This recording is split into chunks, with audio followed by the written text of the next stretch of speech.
It was the first day of summer break, and little Charlie was bouncing around the living room in his swim trunks and shark print t-shirt. Today's the day. Today's the day, he cheered, spinning like a helicopter.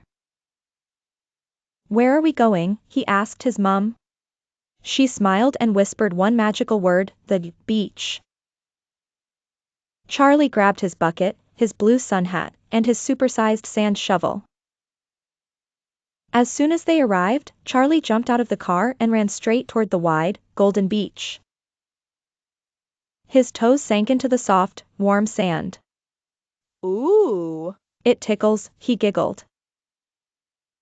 Then, whoosh. The wind blew his hat off. He chased it past beach umbrellas, towels, and a sleepy sunbathing turtle. Okay, maybe it was a rock. Finally, he caught it and plopped down beside a towering sandcastle. Charlie began building his own sand fort with his shovel. Scoop, scoop, pat. Scoop, scoop, pat. Suddenly, he felt a tickle on his foot. Yikes, he squeaked. What was that? He looked down and saw a tiny red crab waving its claws like it was saying hello. Hi there, little guy. Charlie said, smiling. The crab nodded, or maybe it just wobbled, then scurried away. Soon, other kids came to play.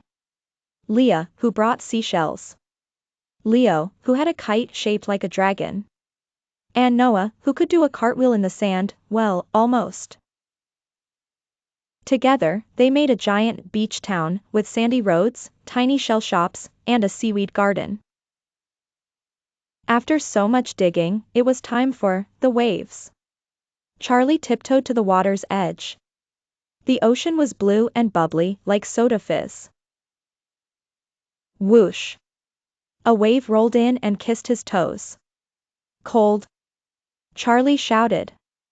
Then he laughed and ran forward as the next wave chased him back. Then something glittered in the water. Charlie bent down and found a shiny green marble nestled in the sand. A mermaid's marble, he gasped. Or maybe it was just a pretty rock, but it became his beach treasure for the day. Please like, share, and subscribe to my channel. Bye.